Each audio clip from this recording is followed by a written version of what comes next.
Skipta skoðanir mínir einhvern mál. Mér finnst það svo ótrúlega mikilvægt. Leggur þitt á mörgum til að gera beðið betri stað. Er þetta eitthvað sem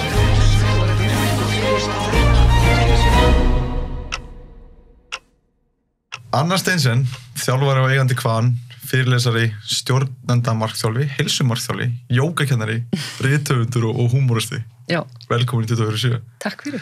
Það mjög ánægður með að fá þig og við vorum að tala svona ákveðið mynstur í markþjálfun en mér langar til að byrja að spyrja því að nú hefur haldið ótalmarga fyrirlestra og hvar mynstri sem þú sérð þar sem þú ert að tala eitthvað ákveðið efni, þú veist, þar sem þú sérð bara að þú ert með fólki og kannski 2-3 í salnum eru bara að kinka til kolli og þú veist það væntanlega einhvers konar mynstur sem sér það og getur nefnt svona dæmi eitthvað eitt sem þú talar sem fólk gjössalega bara þú grípur fólk. Já, ég veit að virkar. Já. Já, það þegar ég tala samskipti og svona týpur. Týpur? Já, týpur af, þú veist, sumir eru bara introvertar og aðrir eru extrovertar og svo lýsi ég þeim, þú veist, og tek kannski dæmi fjölskyldumeðlimir eða systkini eða bara fólk sem ég verið að vinna með eða þú veist bara fólk almennt og einhverja dæmisögur og lýsi þá kannski þú veist þessi ég var að vinna með einum lækni þú veist sem að bara þú veist að því hann svo mikið introvert hann klárar en allt batterið í vinnunni svo kemur hann heim til sín og þú veist konaðin kvarta kannski undan því og sérst úslega leðilegur en þú bara hefur ekkert að segja það bara búið batterið þannig að þá þarf ég að hlaða mig og ég hlaði mig einn ég vil ekki fá einhvern með mér í göngutúr skilur og extrovertinn, hann alltaf bara trillist einn, hann verður að vera einhver fólki og tala og koktelbóða, eitthvað þú veist svona þannig að, og við erum svo ólík þú veist, þannig að extrovertinn getur bara þú veist, hann dýrkar að vera ykkur svona sósíal og eitthvað, meðan hinn bara eitthvað, þú veist, herru, nei, nú þarf ég þennan tíma, þannig að fólk bara, já, þetta ég, þú veist, eitthvað svona það tengir svo við þetta og bara fólk sem að vinna með þessum eru opni fyrir breytingum, aðri bara antipoka, þú veist, við erum bara, þú veist, hvað ég gera við inniskóna mína, ef það er free seating þú veist, við erum að fara, ég bara veit ekki hvað ég gera við inniskóna, alls konar svona litli hlutir sem að, þú bara vextir í augum hvað ég gera við myndina mína ég er bara búin að vera með mynd á vegum, eitthvað, þú veist að meðan aðrir eru bara breytingar trillast, ógeðslega gaman og svo þessir hópar svo ólíkir og skilja ekki alveg hvern annan og ég get ekki sagt við þig bara, come on, þetta er ekkert mál gerur bara svona og gerur bara eitthvað, þú veist og þú ert bara eitthvað að deyja og þá, þú veist, en þú verður að nefna alla típunar þú veist, introvertin og extrovertin þessa típu, sumir lesi ekki félagslegar aðstæður segja alltaf eitthvað svona filtislaust eitthvað og hvað, þú veit eitthvað, þú veist, og móðgar fólk Já. Svo ertu aðra sem er óbúslega svona móðgast auðveldlega þú veist, þannig að þegar maður er búin að vera í íþróttum þá er maður svo vanur eitthvað bara alls konar svona gagnrýni, mótlæti og maður er bara eitthvað, þú veist, stöttu bara upp á stöð eitthvað svona, þá er maður bara vanur bara eitthvað, þú veist, og þannig er ég er bara vön svona og bara meðan aðri bara þú veist, þú varst að skirpa á mig þú veist, þetta er of mikið ég er bara komin í fósturstellinguna og ég ætla núna að fara í fílu í 2 mánuði, eitthvað svona og svo segir alls konar svona típur hvort sem verður, þú veist, og regluverðir mér stegir ókslega fyndnir alltaf passi upp að allir fylgi reglum þú veist, og byttu, í COVID þú var að standa inn í, 2 metrar og akkur þú, eitthvað svona og ef einhvern veginn vilja fara að stjórna þú veist, byttu, er þetta ekki hnetulaus skóli, hún er með svona, þú veist, þú þarft einhvern veginn að klaga og verður pínu bara leiðilegur veist hvað við? Þannig að og svo er oft fólk eitthvað, guð, ég á svona barn eða ég var svona sjálf og þá fer að hlæja að því þetta er fyndið og mér finnst langbest að nálgast hlutina eins og vanlega samskipt og eitthvað svona og segja bara, þú veist, við erum öll einhvern veginn, sumir eru bara ótrúlega góðir í mannlegu samskiptum eins og bara sumir eru ótrúlega góðir í íþróttum eða góðir í starffræði eitthvað og öðrum þurfum við að hjálpa og það eru þessi sem að rekast á verða pirrandi, verða ofmikli regluverðir, þú veist, þannig að þeir funkar ekki félagslega skoðu við, og þetta eru krakkarnir og fólki sem að svona já, bara þú veist, þeim er kannski svolítið hafnað en ennir enginn hafa þá með og eitthvað, þú veist, að við þurfum að passa upp á þau en líka gera grína þess að því þú veist, þetta er allt svo alvarlegt, byrju, þú sagðir eitthvað, þú veist ég var kannski bara, þú veist, hugsa hvað ég ætla að hafa í matinn og þess vegna var ég eitthvað svona á fundinum, þú veist, og eitthvað, ég var bara eitthvað að byrja á ég kjúkling svo þú að segja mér eitthvað ótrúlega mikilvægt, ég hugsa kjúkling, þú veist, svo þetta bara eitthvað hilarious þú veist, og ef við myndum bara eitthvað að tala saman og segja bara, heyrðu, hérna á fundinum varst eitthvað á móti þessu sem ég var að segja, nei, að bara kjúkling, þú veist, svo get ég sagt það við þig og við bara, ok, í stæðan fyrir ég sé bara fóri heim og bara Já. annar í fíl út í mig. Já, svo fyrir þú að hringi einhverja vinina, veistu það, ég er að vinna með konu og hún bara gerði þetta eitthvað, og svo fyrir liði bara Instagram, já, hún er leiðileg, eitthvað svona, þú veist, fyrir eitthvað svona drama í gang í staðan fyrir að bara eitthvað svona tæklita. Já.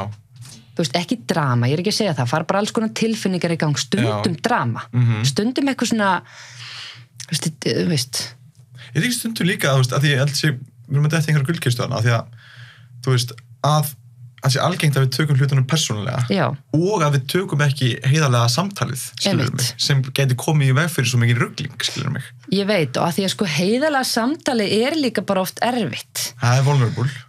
Já, og líka bara hérna, sko, þú veist, að því vorum að tala um íþróttirnar áðan, þú veist, ég er náttúrulega svona svolítið alin upp við það að maður er ekkert að sýna veikleikamerki. Þú veist, þeir eru út inn á vellinum, Já. það fyrir ekkert að grenja.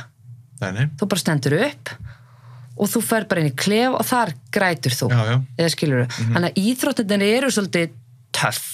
Það er þjálfað upp í samskiptum og taka af gagnrýni og allt þetta. En það er svolítið svona, Já. þú veist, Chestið út. testosterón, eitthvað svona. Þannig að ég þurfti svolítið að læra að vera hérna, þú veist, að vera ekki, þú veist, að í rauninni segja það sem ég meina og meina það sem ég segi. Þú veist, hérna, og geta tekið að því það er oft erfitt að taka erfiðu samtölin. Mér fannst þetta erfitt. Og mér varst hérna óþægilegt það sem gerðist á hann á fundunum, að því að kannski túlka ég það eins og eitthvað veikleikamerki. Að vera eitthvað að segja, mér finnst þetta erfitt, eitthvað svona. Já. Þannig að hérna, en það er best. Þú veist, að geta komið og sagt bara eitthvað, ég veit ekki, ég á bara átti eitthvað erfitt með þetta og ég þarf eiginlega hjálp. Já, það, ok, þú veist, þá skiptir líka svo miklu máli þín viðbrögð að þú sért ekki eitthvað býtu, getur ekki gert það sjálf. Ég held að vera miklu betur en þetta. Já, varst ekki í íþróttum og gæst ekki hérna eitthvað, jú, ég get svo sem alveg hjálpa þér. Viðbrögð þín í rauninni við mínu eru lykillinn. Það að ég sé núna bara þora að opna og þú bregðist við eitthvað svona þá náttúrulega fer ég tilbaka segjum sér svo að þú sitt stjórnandi og þú bregst svona við þá læri ég það í rauninni að ég ger þetta ekki aftur. Nei. Af því þú ert í rauninni að fara að nota þetta gegn mér. Þannig að gleymdu því. Ekki fræðilega mér finnst líka bara að því þú talar hvernig við erum mismunandi, eða þú veist mismunandi persónuleikar eða hvernig eiginleika við okkur, ég held að það sé bara líka svo mjög fyrir fólk svona aha, augnablik, já, ok. Já. Hann er bara, eins og það talaði sko, við erum að tala styrkleika fyrir podcastið, þeir sem er styrkleikar á öðrum sviðum heldur þú ert með, skilur mig, persónulega styrkleika. Það er oft þeir einstaklega sem þið líkar ekkert sérstaklega vel við, en þau eru bara góð í öðrum sviðum heldur en þú, en að skilja það líka, þá myndir svo mikið, skilur já, bara þá ertu miklu móttalegi fyrir að vinna með alls konar fólki og hlærðfrekar að því heldur en að taka þér svo alvarlega og persónulega, sko. Já, sjálfsögða, því að sko styrkleikaprófin eru, sko, þau eru gull, þau eru æðisleg. Mér finnst það, að því að ég sé hvaða styrkleika þú ert með og ég er með einhverja styrkleika og svo ert þú með einhverja skuggahliðar. Ég líka. Þú veist, þannig að skuggahliðarnar er yfirleitt þannig, mér finnst þetta ekkert mál, en það pirrar þig. Já. Þú veist, þannig að eitt styrkleiki til dæmis sem að sumir eru með er svona deliberative. Þú veist, það er að segja að ég hugsa allt áður en ég tala. Þannig ég segi ekki neitt nema vel ígrunduðu máli. Þetta er fólki sem svona situr, pælir, segir lítið, sjaldan og þegar það talar, þá er það búið að pæla. Svona ofhugsara stundum að með ég er fylgdislaus. Þú veist, ég bara eitthvað og bara er ekki svo og eitthvað og þannig að þá getur verið eitthvað svona halló, ætlar ekki að tala? Þannig að við erum svo ólík, þannig að ég geti stuðað þenn og þú geti stuðað mig, en leið að ég veit þetta, það bara já, ok, þetta er ekkit eitthvað gagnvart mér, þetta er bara hvernig þú funkar og hvernig þú hugsar. Sumir eru sterkir í mannlegum samskiptum, aðrir eru mjög strategic, alltaf að pæla, spekulera, læra, eitthvað. en ég ekkit einskóður í mannlegum samskiptum og eitthvað svona, þetta ekkit verra þetta bara öðruvísi algjörlega. En ég þarf að skilja, ég þarf að vita það og þú veist, vinkona mín til að sagði við mig, hún sagði sko maðurinn minn hugsar kreatíft ekki ég og hvað þýð það? Það þýð það, þau eru til að með þau eru búin að vera að breyta húsnæðu og eitthvað svona, hann alltaf að segja ef þú gerir þetta svona, ef þú prófa þetta ef þú kaupa svona, þú veist, og hún bara nennur bara að segja mér hvað þú ætlar að gera, af því hún getur ekki þú svona kreatífan huga, hún vill bara fá box og við erum að gera svona, má ekki breyta þannig að þau eru svolítið svona að takast á þetta, af því hún bara þannig að hann getur talað við eitthvað svona kreatíft lið, af því þau skilja hvort annað þannig að hann þarf svolítið að pæla hvernig að matrið er þetta í hana og hún þarf að muna, þetta ekki eitthvað svona þetta ekki persónulegt gagnvart henni Nei. þú veist, þannig að þetta svo bara, eins og fyrir hjón bara að tala saman, ég bara funkar að öðruvísi þetta ekki rétt eða rangt á meðan ég ekki að fara yfir einhverja línur í samskiptum þannig að leið að við skiljum þetta og eitthvað föttum, þú veist, þá þetta bara miklu auðveldara veist, og gerum pínu grína þessu bara ert að grínast, ég náttúrulega djók í þessu sko og já, mér veist, þú veist, það verður eitthvað svona heilbrigt að gera grínað svona vinamenning skotmenning mér veist persónulega hún skemmtileg það sem ég heiti því að ég get aðeins skotið á þig þú getur skotið á mig en við erum ok á meðan það fer ekki sko það verður ekki valdójafægi sko algjörlega, það vendur sér ekki annar undir og hinn nei, þetta gerist oft sko, það byrjar skotmenning svo einhvern veginn vex einhver og hann fær einhverja með sér áður og veist þá ertu farin að þá orðið valdójafægi sko þessu þurfum við að fylgjast svolítið með bara þetta var aðeins yfir strikið hérna Ég líka, þú veist, að því ég kem líka úr íþróttumhverfi eins og þú og ég tengi alveg við þetta upp á, þú veist, heiðarleikann og maður getur bara fengið bara viljandi olbóskot hjá besta vinnu sinum á æfingu og sín eru bara góður eftir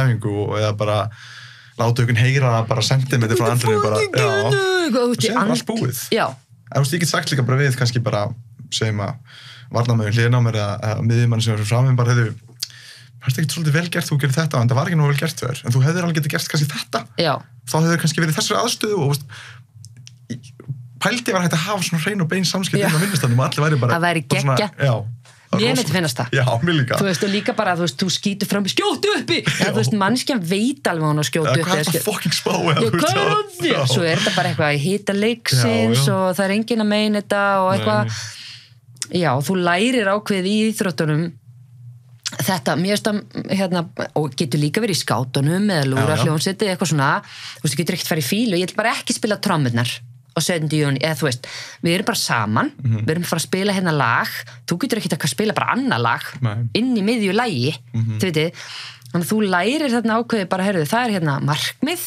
ég fíla ekkert þetta lag en ég er með í því, við erum hérna lið og eitthvað svona, og það saman með fótboltan við bara tapa, eða handboltan eða whatever við erum bara tapa og svo töpum við það er bara áfram og áfram og svo vinnum við einn leik og geðveikt þú veist, en við þurfum að, ég meina hvað, ætla þú bara að fara heim ég bara, nú er ég þreytt það bara skiptir engum máli þú ert bara að vera að spila þreytt þú veist, eitthvað svona hérna meðan það er heilbrigt þú veist, en þetta er bara hörku þrautseið þjálfun í mótlæti þjálfun í að tapa en halda áfram og ég vil fá allir bara meiri þrautseið þjálfun í skólakerfið bara moka skurð nánast ég er þreytt nei, þú veist, ég er ekki að tala um eitthvað svona ég skilði því, en hvað finnst þið þá ef við náttúrulega tengist mikið kannski sem eru umræða núna, nú er ekki sundorðið valkvæmt og píptest, það er eitthvað að tala um að fleita því af úr skólanum. Maðurinn minn er menntaður íþróttakennari og systir mín er íþróttakennari og eitthvað svona, þeim er annt sitt fag og þú veist, mér veist bara eins og þú sést ekki að treysta fagstéttinni til að taka réttu ákvarðanirnar. Fagstéttin metur það að við getum alveg haft píptest. Þú bara kemst ákveðið langt og eitthvað og þá getur þú settið markmiðum og komast lengra og það er ekki eins og þetta lesi bara með einhverja svipu og bara drullar á, þú veist, þú bara kemst ákveðið langt og eitthvað og hvað. þú veist, ef að hætta öllu erfiðu bara því einhverjum 2 af 30 finnst þetta erfitt þá skulum við bara sleppa þessu er það málið? Við erum að tala þú veist, þrautseigðþjálfun, skilur hvort viltu gera krakka þenn sterkan eða örugan og ég meina, þú gera hann örugan með því að sleppa þið píptestið, sleppa það fyrir sund, sleppa það að gera eitthvað þrátt fyrir að það geti valdið manni einhvers konar kvíða í því augnabliki, skilur og alls konar eitthvað, byrjir með sama við aðra og svona, alveg, ég skil það alveg en eins og við talaðum fótboltan, hvað lærir maður mest af íþróttum og hvernig lit það mann verða góðan einsling? Jú, það þegar maður tapaði og lærði eitthvað, þegar maður gerði mistök, þegar maður lagði ásjónaði ekki markmannum, þegar maður vann samskipti við annað fólk, og ég er bara að spá í að ef við verum að venda krakkan okkar gagnvart öllu þessu, hvað ætlar að gera þegar krakkin fer síðan bara inn í lífið? Lífið er erfiður staður til að vera á, sko. Really? Þú veist, samskipti, á hverju ætlar þú að taka alla slægin, á hverju þú að ringja öll símtölun fyrir, þú veist, og hérna, heyrðu, það þarf að gera þetta og það þarf að græða þetta og henni fannst þetta erfitt og eitthvað, ok, þú veist, við erum til staðar og við erum að hjálpa og eitthvað, ekki taka slægina, þannig að hérna, og þetta er það sem vantar upp á, við getum ekki kvarta undan því að þau séu ekki með frumkvæði ef að við erum búin að gera allt við getum ekki kvarta undan því að þau get ekki staðist eitthvað ákveðið og þau eru svo kvíðin, þú veist, ég þekki alveg, þú veist, ég á börn sem eru kvíðin og þú veist, og hvað er það besta sem þau geta gert? Það er að horfast í augu við óttan með hjálp. Og mæta honum í skrefum, basically. Og það er eina leiðin til að takast á við óttan. Það er eina leiðin. Jú, getur fundið þarna leið B, þú veist, stundum, þú veist, það er þarna leið A. Það er að takast á við óttan. En stundum náttúrulega bara þú veist, ég er hrædd við lyftur ég tek brunastegan eða eitthvað svona, þú veist, ok, bara til að redda mér og eitthvað, en þú ert í rauninni ekki að takast á við það sem skiptir máli þannig ég skil að við höfum öll farið einhverja hliðaleiðir og eitthvað, og bara allt í lagi en hérna, mér er erfitt að fara upp á svið og standa upp og tala við fyrir framan aðra ok, ætlar þá bara aldrei að gera það ætlar bara aldrei að standa upp og tala fyrir fyrirtækið þitt, ætlar bara alltaf að láta einhvern annan gera það og þú verður neitt góður í þessu fyrir þú gera það aftur og aftur og aftur oft með hjálp með peppi, með sálfræðing, með fagaðila fara námskeið, eitthvað svona þú verður að horfast í auðvóttin ég get ekki hægt að tala um þetta þú veist, hérna, í staðan fyrir að forðast það sem ég finnst erfitt og við sem foreldrar við verðum að sjá þetta við verðum að hjálpa þeim í gegnum þetta ekki bara, þú veist, fyrst er erfitt að vera í kringum kett eða hund og verður aldrei hitta hund eða kött þú veist, hérna það skilur mig, hvað gerur þau þegar þú dettur að hestbaki? Þú veist, regla nummer 1 að dettur að hestbaki er að fara strax aftur upp á hestin, þetta vita allir sem eru, þú veist, í hestunum strax aftur upp á hverju?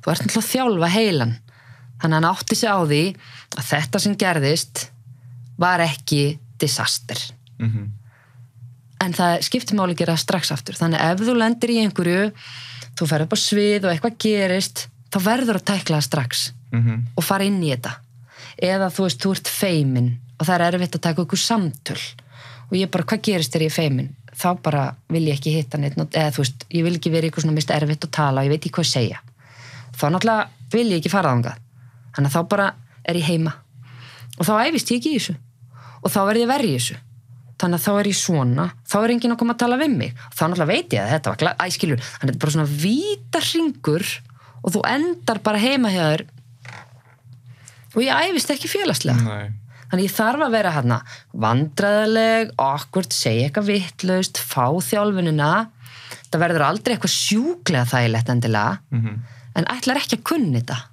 hvernig ætlar inn á vinnustað hvernig ætlar að ná markmiðunum þú veist, og af því að þú veist skrimslið sem er óttinn hann stækkar því meira sem er óttast það sko. Alltaf. Og verður ennþá erfiðar að díla við það já, og ég er bara eitthvað svona, nei, ég er ekki þessi típa ég bara er, þú veist, introvert og ætla ekki på svið og ætla ekki að gera svona, ætla ekki að gera hinsegin og ég er bara góð í þessu, og sem er bara geggjað og ert góður í því sem þú ert góður í þú eru ekki allir verið på svið og góður í málum samskiptum, en það er þarna eitthvað svona, þetta er bara eins og að fá 5 í framhaldsskóla þú getur ekki fengið 1 þú þarft 5 til að ná, þannig þú verður í raun að verða miðlungs í þessum hæfnistáttum sem eru svo mikilvægir þú veist, að geta tala við fólk að taka ekki öllu nærri mér, þú veist, það kemur ykkur að gagnrýni mig og ég þú veist, ég undir borðin í fósturstendlíkinu og hún sagði eitthvað, þú veist, og eitthvað svona og þannig ég ekki að líka sendilega við íþróttinur og þú alltaf að taka allt á kassan og eitthvað svona, en þú verður að hafa þarna hæfnina í að bara eitthvað svona, ok, þetta var bara drullu töff,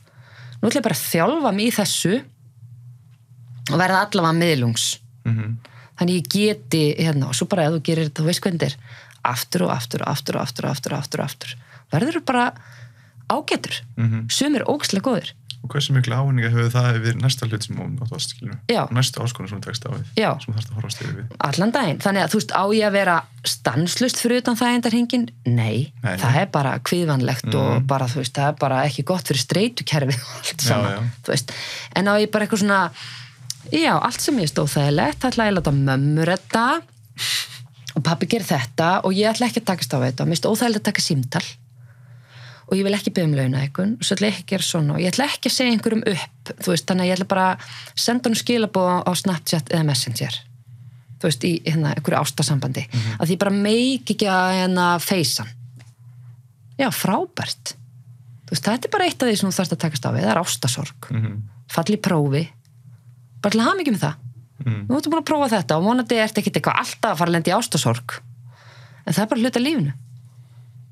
Þú veist, og þetta verðum við að þjálfa að takast á við mistök, þjálfa að lenda í einhverjum vonbrigðum að mótlæti, þannig ég sé svona heilstift og það sé ekki eitthvað svona, þú veist, ég ætla að fara í gegnum lífið og bara ekkert gerist.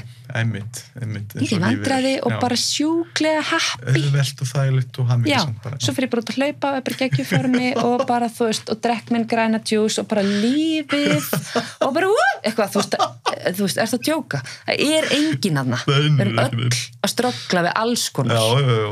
Bara minnumáttukend, svona, hinsinn, ber okkur saman við aðra og eitthvað. Bara ekki fara niður þennan veg að búa til eitthvað svona bara mér þú veist, ég á svo ógeðslega erfitt með þetta þegar það er þú veist, við erum í einhverju svona sýndarveruleik og eitthvað, tölum bara talandi berskjöldun, eða bara, tölum bara þessar hluti sem allir eru að eigast fást við í lífinu, sko. Já. Allir með einhver bakpoka eða allir að eiga einhver áskorunni, sko. Bakpokinn er lykilatriði. Já.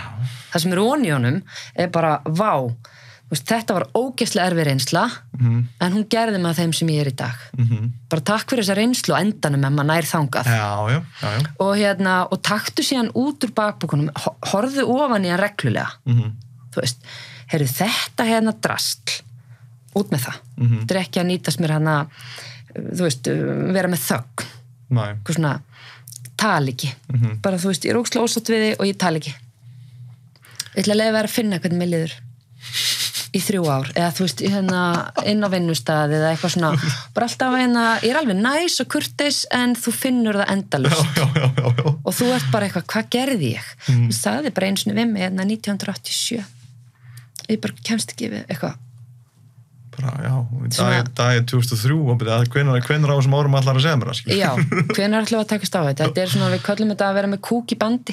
Kúk í bandi?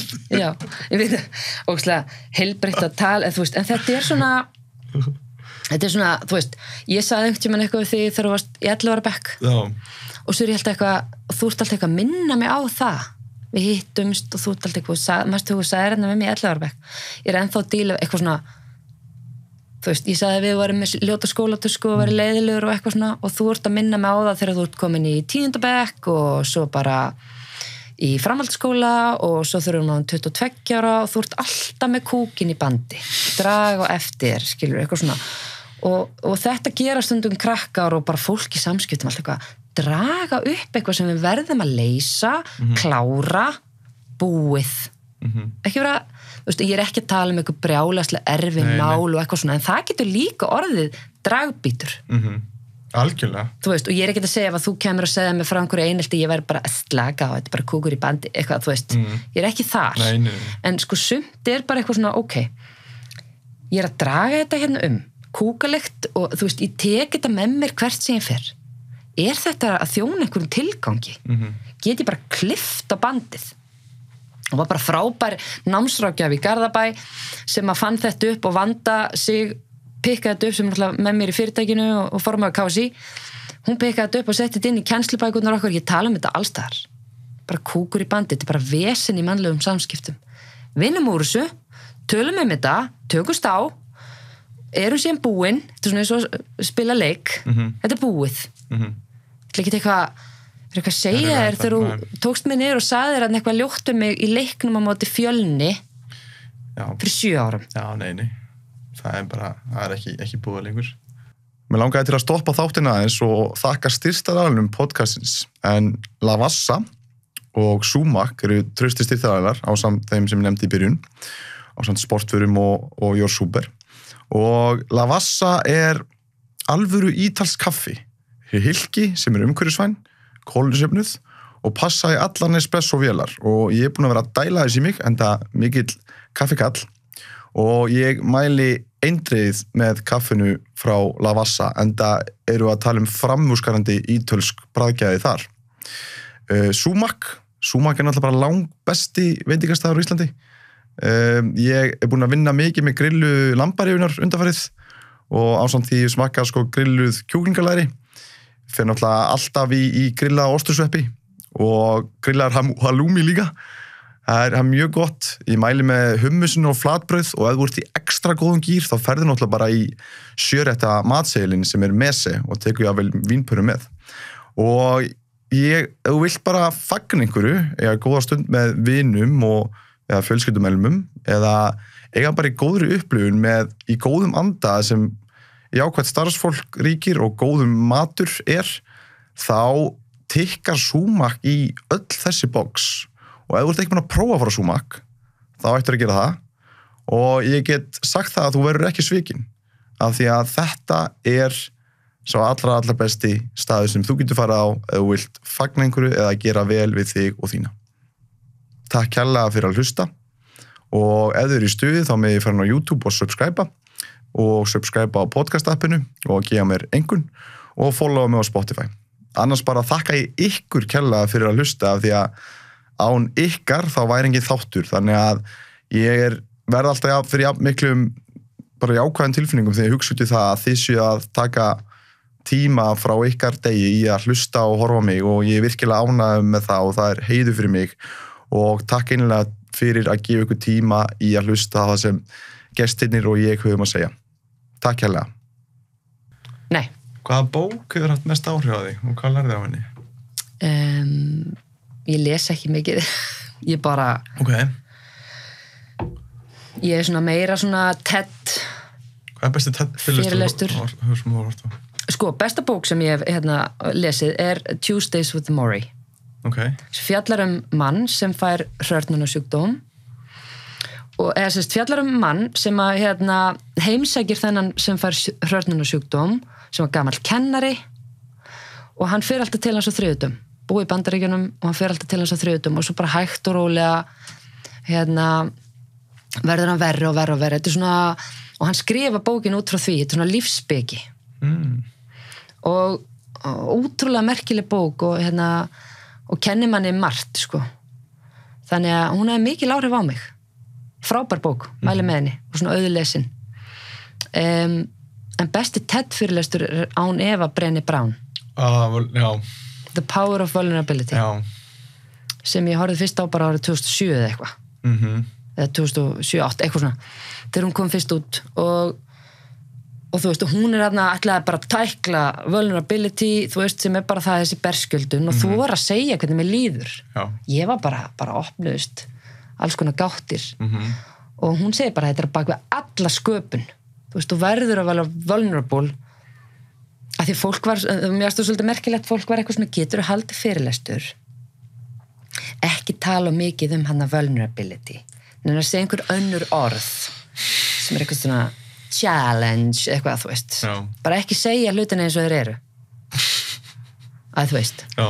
Þannig að mér erst Brené Brown, ég mæli með henni. Ég algjörlega, einhver bók sem hefur haft, líklega hvað mest áhrif á mig, gæti verið Dare to Lead, sem ég skrifaði. Já.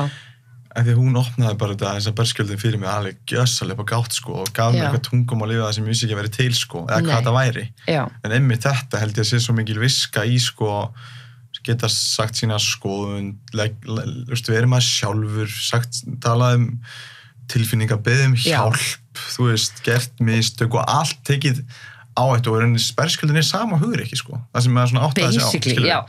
Það ekkert laust. Við þurfum líka svolítið að pæla þessu fyrir stráka. Já.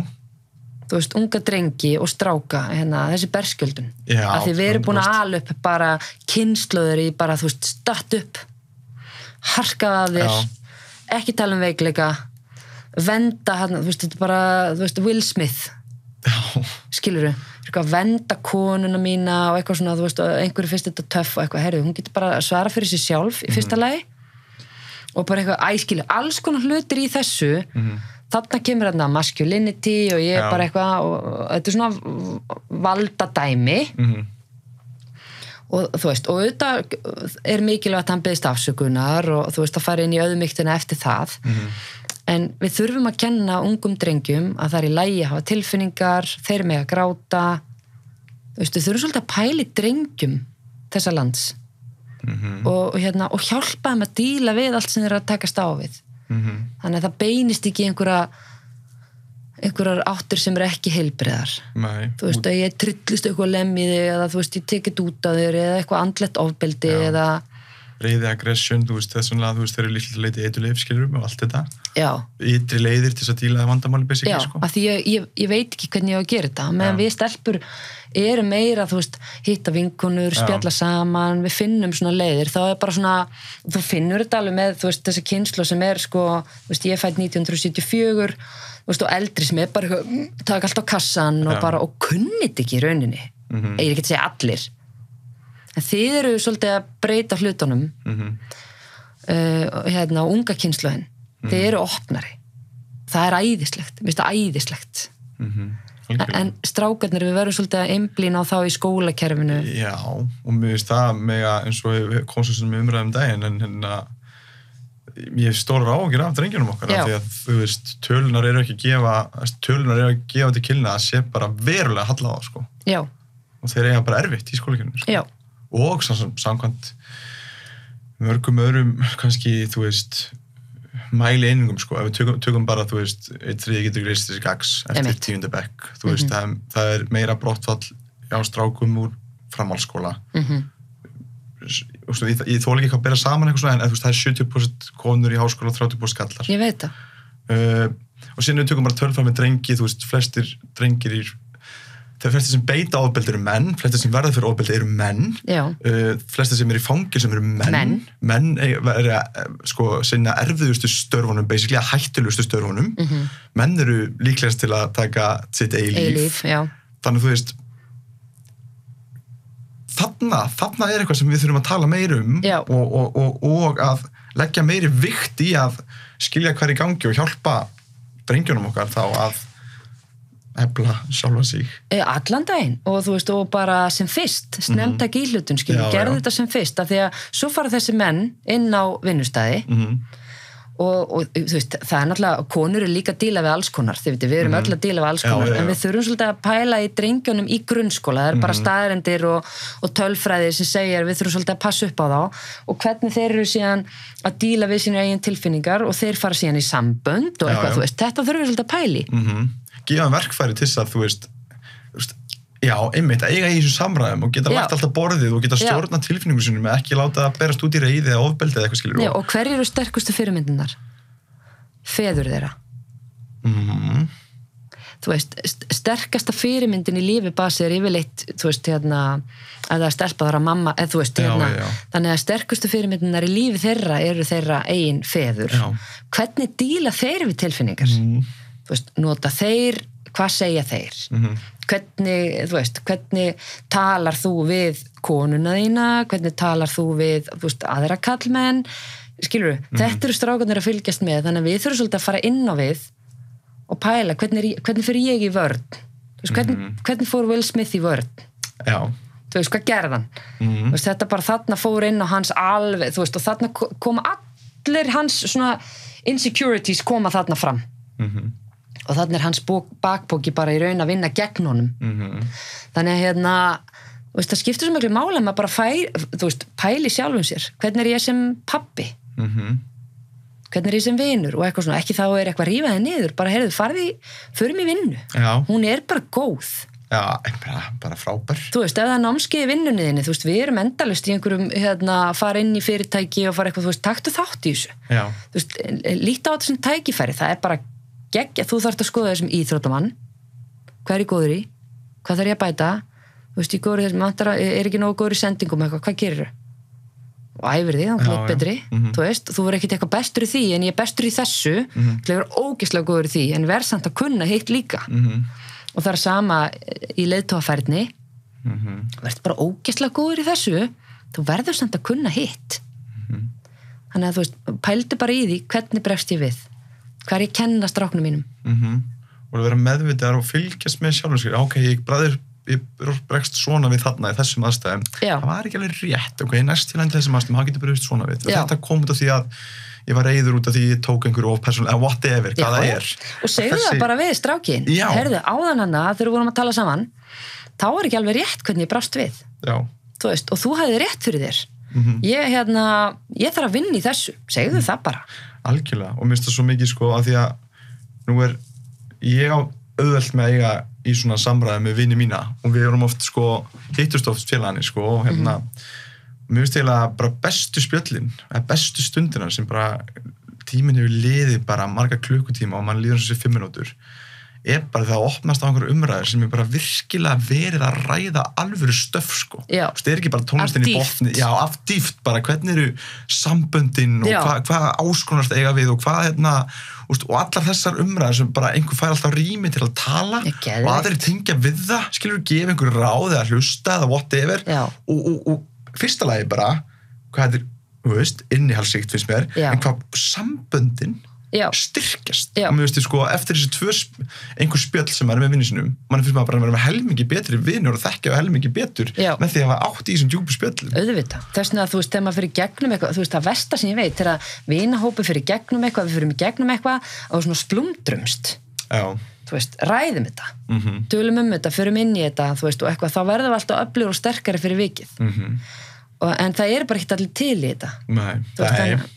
Þannig að við þurfum svolítið að vera taka ákvörðun, erum við til í þetta og erum við til í að vinna þessa vinnu og þið eru greiðlega með eitthvað svona bara traust og eru til í þetta þá þetta bara beautiful. Það verður þetta bara dásamlega vinátta og þetta svo innihaldsríkt, ég meina samskipti við vin og fjölskyldu, þetta það sem að gera þið hamingjusaman.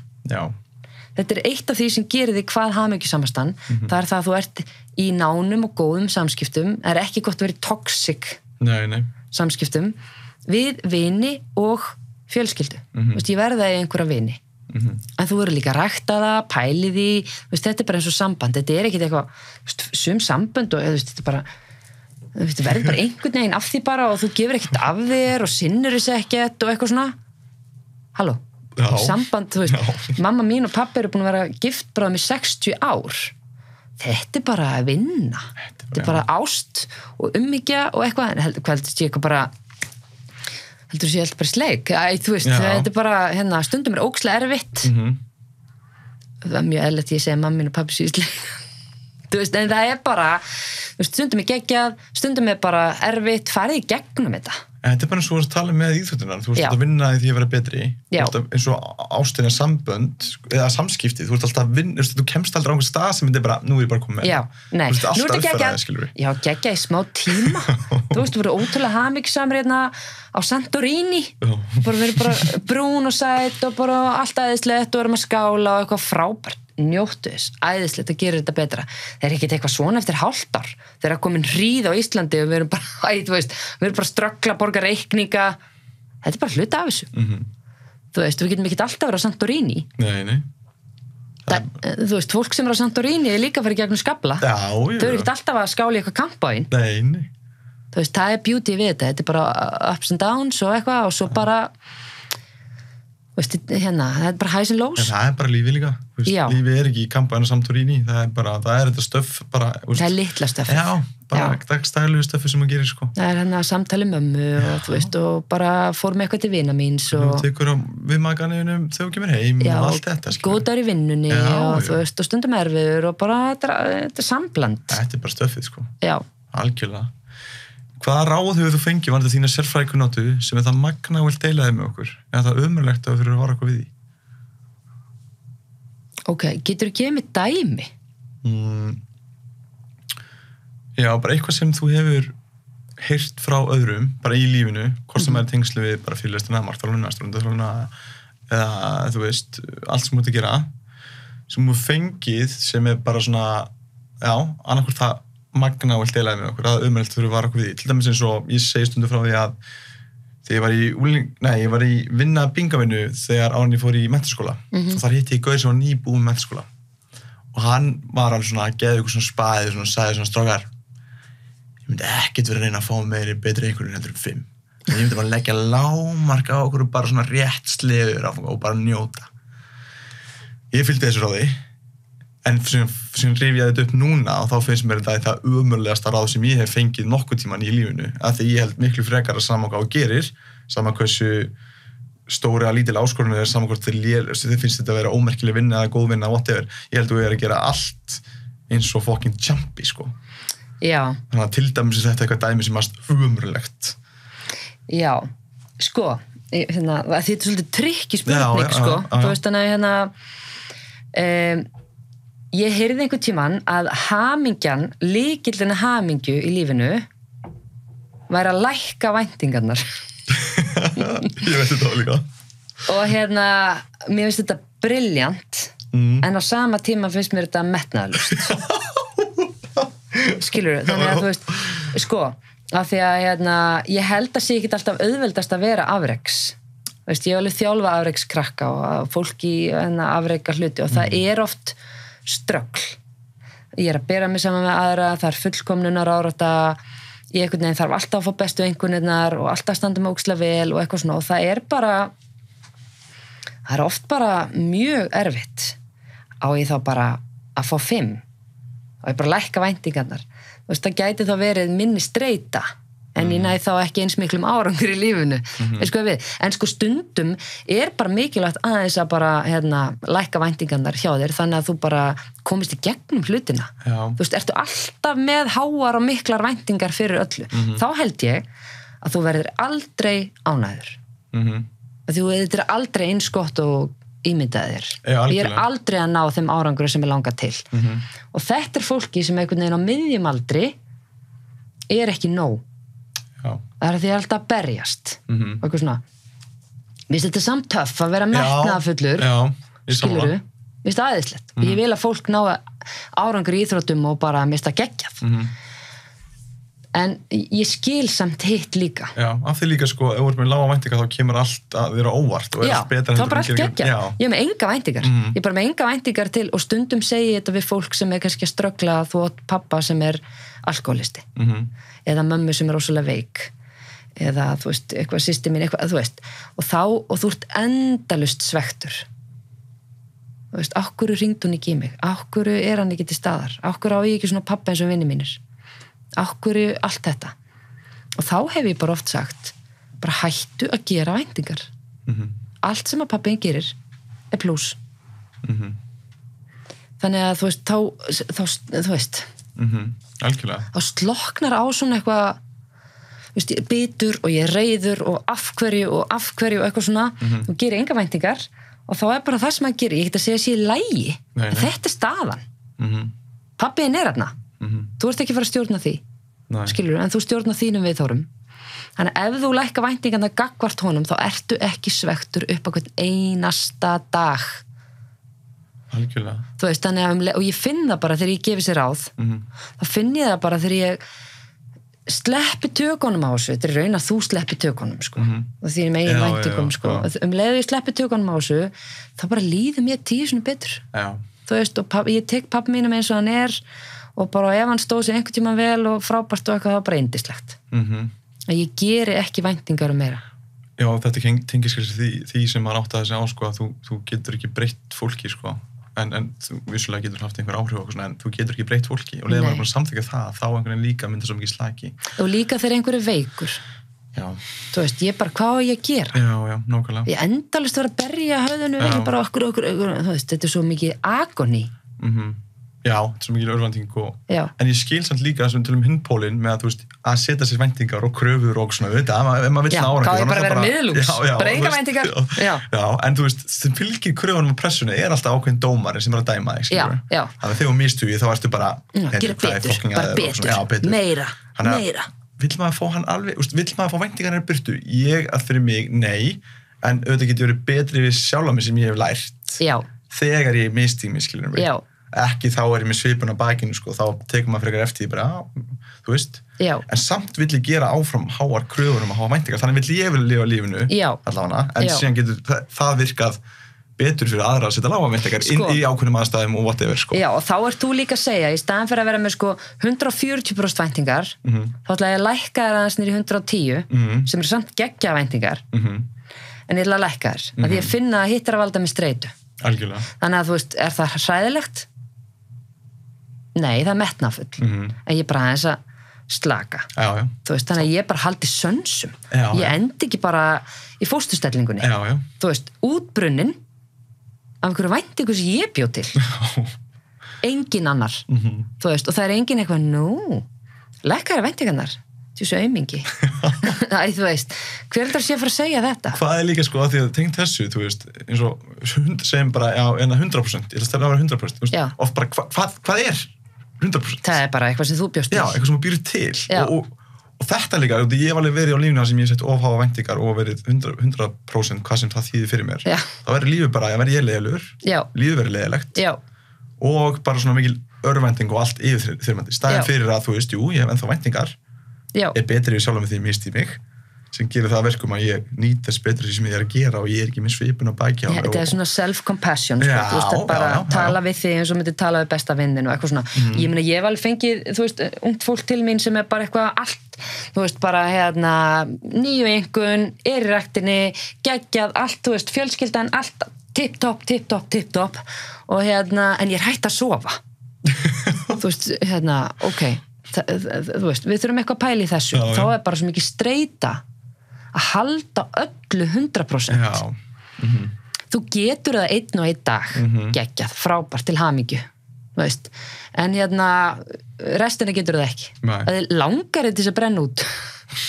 Nei, ok, þú veist, haldu áfram ekki að róa þig aðeins. En að ég, þú veist. Þetta er algjörlega. Já. Þetta var mjög góð pælinga. Hver er uppáhalds tilvinninu þín og af hverju? Uppáhalds tilvitnunin mín er í rauninni, já, það eru sko 2 menn sem horfa í gegnum rimla fangelsis, annar sér stjörnunar og hinn fórina. Sérst drulluna niðri.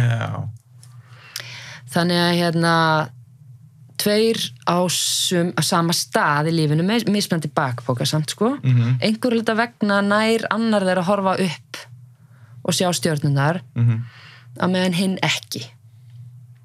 Og þetta kendi mér ótrúlega margt varandi, þú veist, ég get verið í ógeðslega erfiðum aðstæðum, en ef ég er bjartsýn eða með vonin að vopni, að þá kemst ég lengra. Oprah Winfrey talar þetta líka, hún segir það sem að einkennir alla þá sem hann tekið viðtal við, sem hafa farið gegnum ógeðslega erfiða hluti, sumi hverjir, er hérna they maintain hope. Þú veist, of a brighter day og eitthvað svona. Hún talar þetta í ræðinu sinni sem er hann að 9 mínuna ræðinu, bara einn besta ræði sem ég hef heyrt. Sem er að þakka fyrir eitthvað Guilford Award eða eitthvað svona, þú veist, og bara geggjuræða, sko. Að þá hérna, þá talar hann þetta, og þetta er bara liðið sem að er í brjálaslega erfiðum aðstæðum, sem er bara búin að lesa í gegnum tíðina, eitthvað sem voru í nasistabúðum og eitthvað svona, sem einhvern veginn kemst í gegnum erfiða hluti af því það heldur í vonina. Hvernig sem það fer að því. Þannig að, þú veist, ákveður sjá sumir leið út að meðan aðri gera það ekki. Og þetta finnst mér eitt ótrúlega mikilvægt tæki, að því þetta er ekki bara eitthvað svona, þú ert bjartsýnn, þú ekki. Þú veist, þú fæðist ekkit endilega bara með bjartsýni. Þú veist, sumt sé í DNA-inu þínu, skiluru. Að þá hérna, við verðum að þjálfa þetta upp líka í skólakerfi, ekki bara skólakerfi, ég ætla ekki að henda öll á skólakerfið, bara sem foreldrar að þjálfa upp vonina. Þannig að í COVID er ég endalaust að tala um eitthvað vandamál. Já, svo bara Putin og þetta og hitt og eitthvað, þetta er alltaf farið til fjandans. Eða tala í hlutinu upp. Hvað er að gerast þegar hruni kom? Hvað er að gerast þegar COVID? Það myndast einhver tækifæri einhvers staðar. Ef ég bara sé þau, Þannig við verðum að tala, við verðum að þóra að segja hlutin eins og þeir eru, skilurðu, en að tala bjartsýni og von við börn, það allir með þessi eigur seglu, ef ég er með bjartsýni og von að leiðarljósi, að þá er ég líklegri til þess að sýna seglu, að því ég trú á eigin getu. Ég finn bara, við finnum lausn á þessu. Þú veist, að sjálfsögðu, við bara komist út úr þessu, í stað fyrir glemt þessu, þetta er bara drugl, eitthvað svona. Þannig að þegar þú þjálfar upp þetta hjá krökkum, að svona sjá betri tíð, að þá hafa þau, og þá eru þau líklegri til þess að vera með meira sjálfstraust. Meira sjálfstraust, sterkari sjálfsmynd, tek betri ákvarðanir, þetta er ekki eðlilega mikilvægt, sko. En svo vitum við ekki þetta endilega, þannig að ég þarf svolítið að googla bjartsýni og von, hvernig þjálfa ég þetta upp. Og það er bara, þú veist, hvernig fyrirmynd ertu á heimilinu? Gera vantarlega ekki bara í orðum heldur með gjörða Já, þú veist, þannig að þú þarf svolítið, þetta er bara, við höfum öll bara svolítið svona að pæla í okkur og hvað áhrif við erum að hafa á vinnustæðin, hvað áhrif við erum að hafa á fólkið okkar og bara, þú veist, þetta er bara svona lærdómsferli. Getur ekkert sagt þarna bara, ég er búin með þetta allt, ég er búin að læra þetta allt og þú ert ekkert að fara að kenna mér neitt, beggi minn, skilur við, eða Anna mín, þú veist, þetta er bara komið. Þetta er bara, já, ég er bara komin. Ég er búin. Þarf ekki að hafa neitt fyrir þessu. Nei, ég elska liðið sem er 78 ára bara ennþá að læra. 87, bara þetta grínast, ég er bara neymið fyrir þeim, sko. Ég líka. Bara allan daginn. Vona ég verið hana. Ég ætla að vera hana. Já, ég ætla að vera hana, ekki vona. Nei, það vera hana, ekki bara eitthvað, þú veist. Ekki vera eins og Vigfús Bjarni frændi minn sagði sjúkrarsprestur sagði... Já, er það frændin? Markmið mitt er að vera ekki beitur gamalminni og mér setja kannski öfugt við það. Já. Þú veist, að vera alltaf að vaxa og halda áfram að horfa á stjörnunar í stæðum við drulluna og allt þetta, sko. Já, og þá er líklegt ef þú gerir það að þú verður ekki beiturt gamalminni. En það þýðir samt, þú þarft að fara í gegnum drulluna og erfiðleikana og tala það, en þú getur ekki fest. Nei. Alltaf tala þetta alla ævi. Já. Þú veist, ok, það kemur okkur tímapunkti þar sem ég þarf að sleppa tökunum. Og halda áfram þegar þú veist það sem fólk talar bara þú veist, fyrirgefning, máttur fyrirgefningar og allt svona, bara áfram gakk algjörlega missi mig yfir Ímyndaði þér að væri ekki að dæma þig og gæti svo frá einni skoðun sem gæti verið tólið sem óvinsal öðrum. Hver var þessu óvinsal skoðun? Já, ok, það er ekki hægt að dæma mig. Já, það var eitthvað svona sem að, þú veist, mér finnst bara ótrúlega mikilvægt að geta sagt hlutina eins og þeir eru. Þannig að, þú veist, stundum langar mig þegar ég er að halda fundi fyrir foreldra, þú veist, ég nota húmorinn, það er mín leið til þess að koma hlutunum í gegn. Þú veist, mér langar samt bara stundum að segja hlutina eins og þeir eru. En þú veist, þá bara móðgast fólk. Þú veist, þannig að þeir eru vart með eitthvað svona erfið mál og eitthvað á foreldrar eru komnir í vörn og þeir eru bara, þú veist, ekki mitt barn og ekki svona, ekki hinsegin og eitthvað, það langar mig bara, herðu, að því stundum er barnið bara, þú veist, að haga sér þannig að nennir enginn að leika við það. Veistu, við þurfum ekki að teki þetta. Af hverju nennir enginn, af hverju er enginn að hafa samband við barnið? Kannski er það að gera eitthvað, ég er ekki að tala um einelti núna. Nei. Kannski er barnið að gera eitthvað sem er ógeðslega pirrandi. Bara pikkar og bótur, eyðileggur allt. Ógeðslega neikvæður, nennir enginn er að leika með eitthvað svona, dettur í eitthvað svona pakka sem er leiðilegur. Krakkarnir nenni ekki að leika við hann. Þá þarf ég að horfa í eigin barm. Hvað ef að bara barnið mitt er að gera eitthvað sem er pirrandi, einhver pirrandi hegðun? Ég verð að takast á, þetta er ekki bara hópurinn. Já. Þannig að þetta er svona sem getur verið óvinsælt og ef ég er ekki dæmt fyrir það, þá myndi ég segja það alltaf. En mín leið er svolítið að blanda inn í húmor og við erum öll alls konar og sumir að gera svona og þú veist, þá getur maður pínu hlegið. Þá fer ég ekki eitthvað hvað ert að segja barnið mitt í stæðan fyrir að segja takk fyrir að benda mér á þetta. Þú veist, ég ætla að ég er kannski ekki sammála þessu, en ég meina, þú veist, ef allir krakkarnir nenni ekki að leika ekki, þú veist, stundum er að þannig að þú veist, einhver neikvæða leiðtogi í hópnum tekur upp að ég leggja einhvern í einelti að þú gerðir ekki neitt, sko. Þú ert bara að ég bara öfunda þig. Bara góður í fótbolta og það fyrir töðunar á mér og ég bara legg þig í einelti, sko. Þú varst ekki að gera neitt. En stundum eru krakkarnir með einhverja hegðun sem er pirrandi, böggandi, svona einhverju, þú veist, alltaf klaga, eitthvað svona, hún er með tyggju og hann gerir svona, hún farið þarna, hún farið við línuna. Þú veist, og þú skapar í rauninni svona óvinsaldir af því þú ert svo mikill regluvörður. Þú veist, þú ert alltaf eitthvað svona, hei, kennari, þú veist, eitthvað svona, og þá ertu kallað snitch. þú veist að því þú ert alltaf að segja frá og bara í rauninni klaga en þú átt að segja frá að það er verið að lemja einhvern skólalóðinni, þú veist, þá verður að fá að vita það, þú veist, en þannig að krakkar búa stundum til svona eitthvað og við þurfum að kenna þeim og þá verði ég að geta sagt að við foreldrarnir, ekki bara ég, okkar teymi eða við sem að koma að þessu, við förum bara svo eftir vörn. Já. Svo erfitt. Móðgumst og fyrir mig vörn. Það segir ég búin að ala barnið mitt nógu vel, eitthvað svona. Pældi að við gætum bara alltaf sagt sannleikann. Já. Pældi og allir væri tilbúin til að fá sannleikann og tilbúin þá að sikta sjálfur hvað er rétt við hennar sannleika og hvað er ekki. Já, ég þarf ekkert endilega að vera sammálaðir alltaf. Þú veist, en þú segir það og ég bara eitthvað svona, ok, ég ætla bara að melda þetta og eitthvað svona, takk fyrir að segja mér þetta. Ég kann að meta það. Þú veist, einhver ógeðsleg lykt af einhverjum og þú veist, og enginn segir það og það er einhver á vinnustaðnum og svo bara allir að baktala. Herfilegt. Það er ömulegt. Nú ætla ég bara að segja þetta. Þú veist, það er bara eitthvað vondlíkt þar, ég veit ekki hverju, hvort það eru hormónar eða eitthvað og þú veist, mér langar bara að segja það því að ég myndi velja veit þetta. Algjörlega. Eitthvað, þetta er ekkit eitthvað, náttúrulega að stinga því í bakið og segja þetta því þolið ekki. Þetta er bara, vá, og þú veist, ég myndi vilja vita, barnið mitt er bara eitthvað neikvæð leiðtogi er að gera, þú veist, ég verða að fá að vita, hvernig á ég geta unni með það? Þú veist, og jú, stundum geta einhverjir foreldrar verið kannski svona eitthvað, þú veist, dómharðir, það er líka annað, þú veist, ekki vera með dómhörku á börn. Börn eru börn, hvað heldur einhver 8 ára vakni bara og ætli að vera ógeðslega leiðileg, þú veist, við verðum að hjálpa þeim, en foreldrarnir eru lykil atriði. Að fara ekki vörn og vera tilbúin að hjálpa og stíga dansinn með skólanum og eitthvað svona. Í staðan fyrir að, þú veist, gaggrina eða, þú veist, tökum bara samtalið. Og þetta var líka við, þú veist, stjórnendur sem taka ekki á málunum, stinga bara höfðin í sandinn. Það er bara einn að gera allt brjálað. Ógeðslega neikvæður, deildin er á hann bara einhvern veginn ekki funksjón. Nei, skulum ekki takast á við þetta og bara, þetta er óþægilegt. Enda bara vondir bara fer í burtu. Já. En hvað gerist þetta fyrir svo allstæðis ekki í burtu? Nei, og er ekki allir hressir? Ef ekki bara skála?